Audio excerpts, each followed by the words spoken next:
is Samantha Clark, and I'm going to be discussing the iconography of the Madonna and Child with innovations through the Baroque period. So, just a little background on Virgin Mary was the Immaculate Conception. This is when Virgin Mary was impregnated by the Holy Spirit, and this was a hard concept to wrap people's heads around because she was pure and free of sin. So through this, she's a high regarded individual, recognized as the universal mother. So early images of the Virgin Mary. So Christianity was legalized in 313 CE, and there was skepticism with religious images, and so a lot of early art is said to be destroyed through iconoclasm. With this, the earliest known image is found in the Catacomb of Priscilla, which was a burial place for Christians. So here we see, this is the example from the Catacomb of Priscilla, and this is a later version. So it's important to note that these just are not realistic, and even Christ as a baby, this looks like a tiny human more so than a baby, because we know the baby has the big head, the chubby body. This looks like just a tiny human. And you see over here, Virgin Mary just is in a really unnatural position. It looks like her neck is kind of tense. And so that's important to note going into the Renaissance, which led to innovations through the Enlightenment because there was a higher emphasis on reason, logic, science, and mathematics. And there was a return to classicism, and it allowed for more secular art to be produced. And it was at the top of the list to make art aesthetically perfect, and it's led to innovation of linear perspective, where the focal point and the vanishing lines all aligned. And so here's a version of a Renaissance Madonna and Child called Madonna of the Goldfinch by Raphael. So this is a huge innovation between the Byzantine examples and now here in the Renaissance, because of it looks more realistic. They're in natural body positions. These look like toddlers rather than just tiny humans, and they're all given positions. Look, like they're in a triangle composition, but it's okay. Moving on to the Protestant Reformation. And so essentially through the Protestant Reformation, it just pointed out the flaws of the Catholic Church, and this was led by Martin Luther, and they believed that people were worshiping popes, and this was problematic because they classified it as idolatry, which is a sin according to Christianity. And another issue was then they believed that people were now worshiping the art, the religious art, and this would be graven images. And they also believed that the church was corrupt and taking advantage of people who are still undereducated and had limited access to the Bible. So this led to the Counter-Reformation. The Counter-Reformation was discussed in meetings called the Council of Trent, and through these solutions they supported the purpose of religious art and claimed it was useful for educational purposes, kind of like a picture book.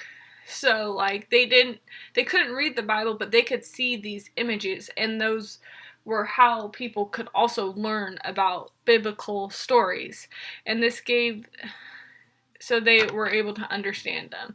And also it was a mechanism of spreading, because people will remember the images they see, and they could also tell people about it, and and people coming in and seeing them from other places could then maybe start believing in Catholicism.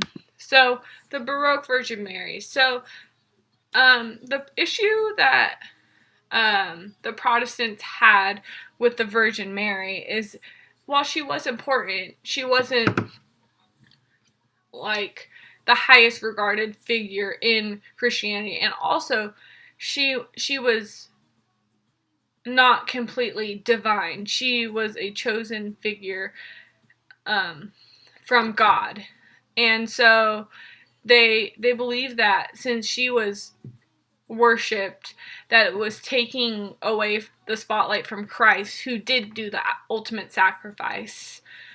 But still, the Catholic Church backed her image, and it's important to understand Virgin Mary's role in Christianity. So the first chosen artwork is by Guido Reni, and this is the Virgin and Child with St. John the Baptist. So we could see elements of classicism in the drapery in Mary's cloak, and this is important to note that this is a domestic scene. So there's like elements like the dove right here and the cross that St. John the Baptist hold, and the sheep over here. But and Mary's iconic like cloak, the red and blue. But if it weren't for this, we might not even know that this was Virgin Mary, Christ, and St. John the Baptist. So it gives us it shows us Virgin Mary and these divine figures as human. Like Mary's a regular mother just taking care of her kids.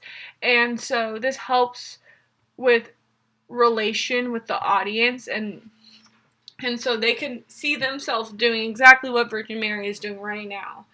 And so important for stylistic components, this image was a series of jagged strokes. So it was very painterly, and that made some people think that this work was unfinished. But it was also lost for centuries, and it was eventually sold to the Getty Museum from a family in Michigan.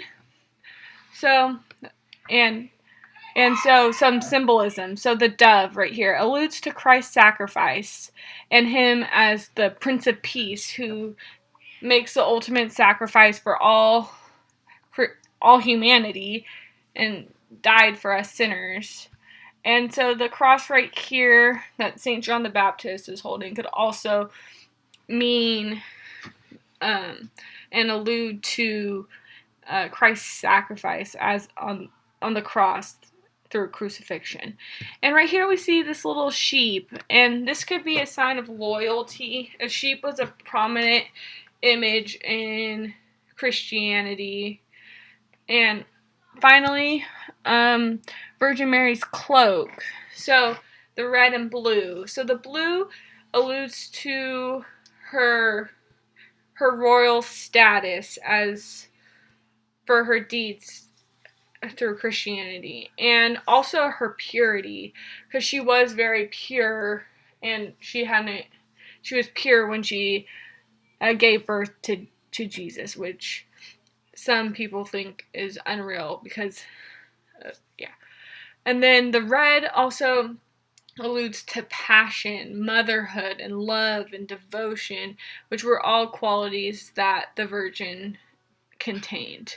So next is the next chosen work by Giovanni Lanfranco, called Madonna and Child with Infant St. John the Baptist. So again, we could see the elements of classicism, which were also in Reni's, and the drapery of her cloak. So, and it also contains the same organization as Reni's.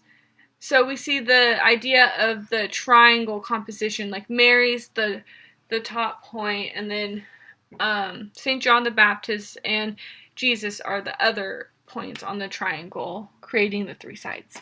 So also we see the tenebrism. It's a play of light and dark. So we see the landscape in the background and the shading on St. John the Baptist's back right here, and the shading, the natural shading that we have. And so it made the painting very more realistic, which was important of the Baroque, of the return to realism. It was less about making these perfect, it was more about making them real.